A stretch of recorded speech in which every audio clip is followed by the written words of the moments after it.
Hi guys, Lee here, bored today, lockdown, not sure what day it is. No, hang on, I do know what day it is. It's a day that's not raining, it's not a weekend, and I think I got a steak and onion pie. And a day that I've taken my boy for 2 walks in the pram. That's all you can hope for in lockdown. Every day just seems like the other. It's raining or it's not raining. It's getting slightly warmer for the pond, or it's a bit of a cold spell. So today I'm just doing a little blabble on because I'm bored. Someone might find it interesting.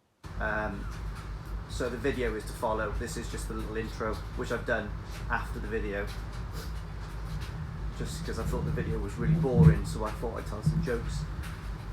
And it's a little thing about, well, it's a little bit of a blabble on about the old Evolution Aqua auto feeder.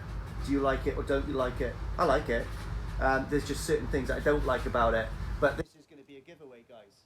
So if you haven't got an auto feeder and you plan on going to Lanzarote and you need someone to look after the fish because you don't have friends, this could be your friend. It's like a little R2-D2 that will just feed the fish every now and again, up to 6 times a day. So listen to the channel, listen to the video.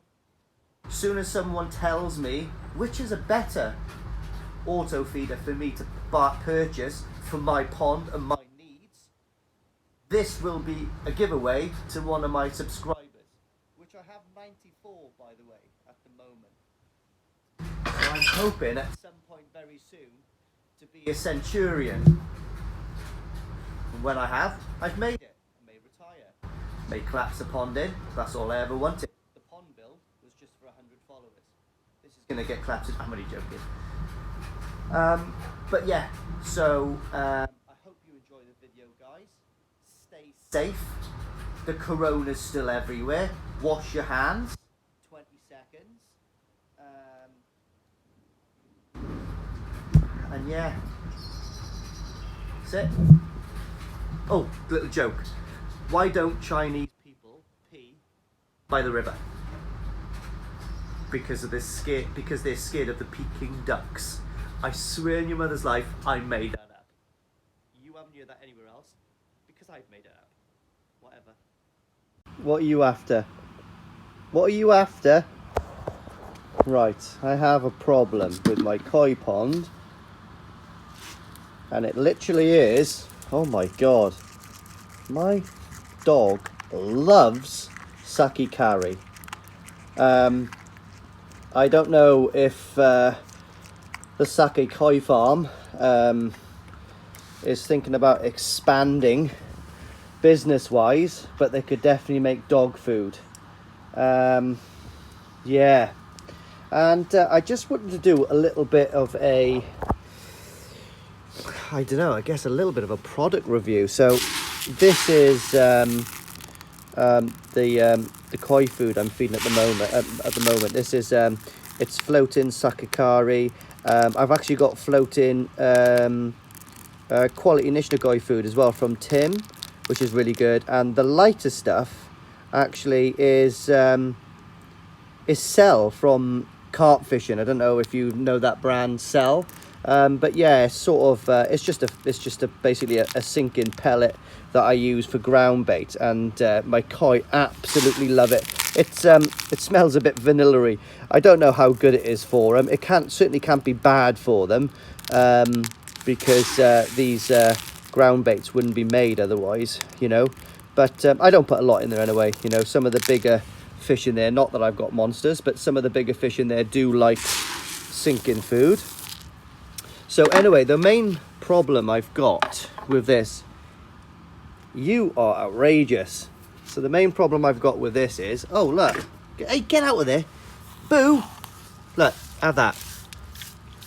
Right, so the main problem I have with this system is I've had to modify it. I think it's a pretty good looking system, but you can actually set it it's really good. It feeds up to 6 times a day. I charged this battery when I first had it, which was 2 months ago. It hasn't gone down at all. So to set it, basically, you've got the current time, which is displayed up there. You press set. You can obviously set that to your time. Once you've set that, you set that. Then you go on to your first feed time. So feed time at 11 o'clock. Next, the minutes. So this is indicated here, which is number 1. So that's your first feed time. Set. Run time. How many seconds you want it to run for. Okay. So bear in mind, when I run it for 1 second, it deposits a lot. A good handful comes out. And then you set that, and then you go on to your second timer of the day. 1:30. Again, set the run time, how long you want it for. Now mine's displaying 00 because I don't want this to run, because I have a problem at with the pond at the moment. The fish, they want to feed, but they're leaving a lot of food, and it's really affecting the water quality. So at the moment, I'm just hand feeding them to try to bring up the bacteria in the nexus up to form. I've done quite a big water change today because the water was actually quite grotty this morning, and I clean the nexus every day, but yeah, it wasn't the best. So I've decided now to hold back on the feeding a little until the until the bacteria is up to scratch. So again, have you just cleared up the floor? You've left loads. Naughty dog. My dog's called Boo, by the way. And again, so you set it, blah blah blah blah, and you've got the distance as well. So the distance is on 1 at the moment, which is horrendous. The reason why I've actually modified this system with this here is because it would, I've got a relatively small pond in the grand scheme of things. It's 2,000 gallons with the nexus and the pipe work. I would, as good as damn it, would guesstimate it. It's 3 meters by 2 meters, and this thing, when it's got its basically its flue on, it just hammers across the pond. It's insane. So what I've done is I've just cut down a rubber boot, roughly in the shape of the outer casing, put a couple of screws in it, and I've actually put this so all the feed now will shoot down there and actually deposits in a relatively small area, because what I'm doing at the moment, I'm still keeping the pond covered with my polycarb sheets. So what I do in the morning, I come down, I pull one polycarb sheet out, and it deposits all the food into that one corner. I've actually got, if you can see it, can you see it under the water? I don't know. Let's see if I can. Yeah, can you see the outlet there? So obviously the water hits that, the feed hits that outlet and deposits all the way across the pond. Yeah, but like I said, I'm a little bit disappointed that I didn't go for a different system now. Now I do like Evolution Aqua. I think it's an extremely good company. It's British made, but yeah, I wish I would have gone for one now that, the ones that just hang on the top and they just deposit downwards. I think that would have been. I'm gonna have to do that. So yeah, I'm gonna have to do that. So do you know what? I think what I might do is, when I actually do get to buy that new system, I think, even though I've modified this, I've still got the original chute for it. So I think what I might do is a giveaway, is a bit of a competition, and I'll give that away to one of my subscribers. Yeah, why not? I think they're about 100 and, I don't know, what are they, £120, £150, I guess. And for someone else who's got a bigger footprint of a pond, that little beauty might work a treat, So yeah, comment in the comment section and tell me what you consider to be the best auto feeder that's not going to deposit it to next door whilst it's feeding my pond. And quality is important to me as well. I'm not a snob, but I don't mind spending a little extra on something that's a better quality, if you know what I mean. So yeah, like I said, there's my little fishes. One or two of them have got a problem at the moment, which I'm addressing. A couple of them have got a bit of a bacterial problem. I've raised the heat up in the pond to 18.5 degrees, and I have been treating it with anti-bacterial treatments. So, you know, they don't seem to be clamped up on the floor and getting annoyed and peed off, but one or two of them are a little bit poorly. I think they're getting better week by week. I think they are getting better. Fingers crossed. That's all we can hope for. A little bit more of a walk around.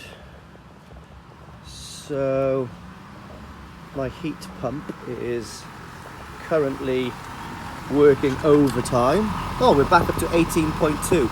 That's incredible. So about an hour ago, this was at 17 degrees because I think I must have changed about, I don't know, a good 25% water change in the pond, and it dropped down to 17 degrees. Now this has just shot it back up by 1.2 degrees. That's pretty impressive. So this crystal heat air source heat pump is a good bit of kit. Now I travelled up to Tim in Quality Nishnakoi to get this.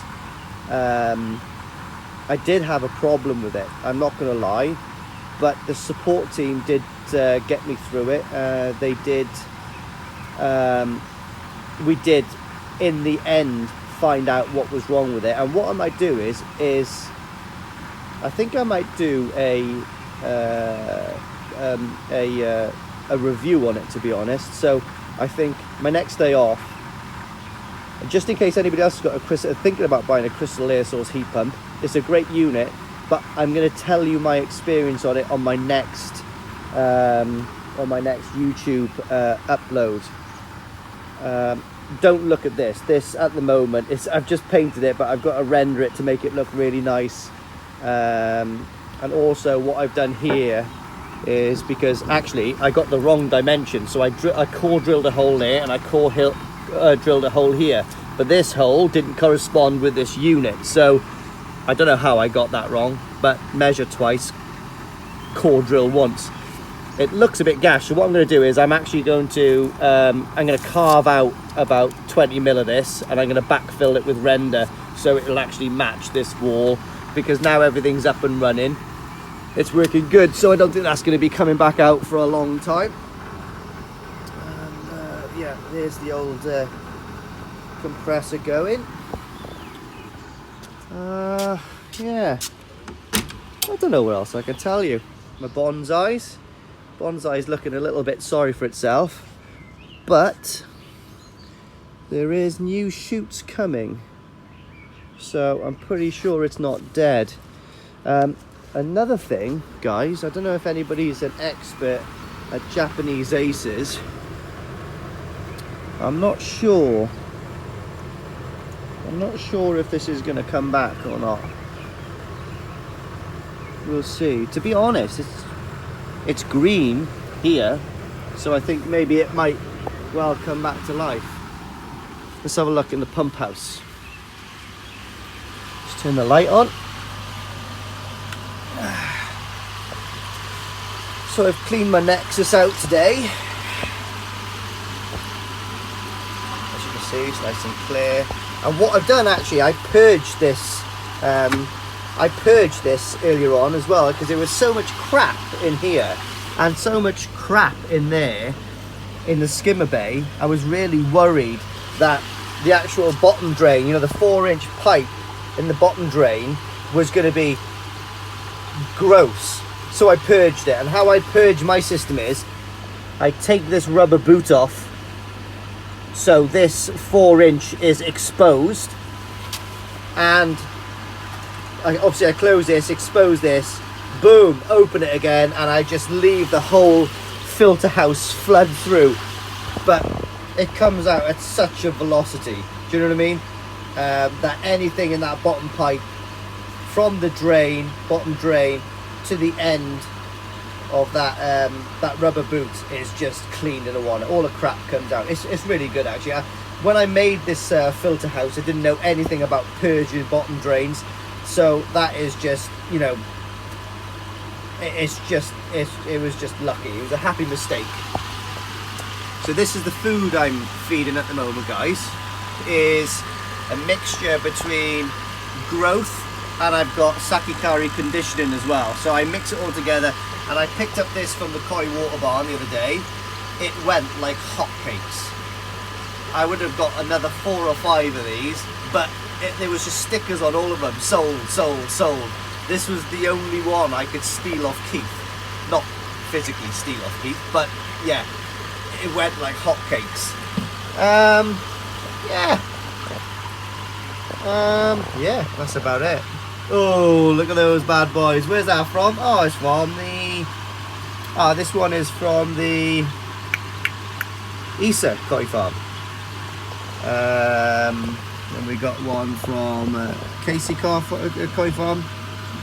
And that's a Sakai fish there.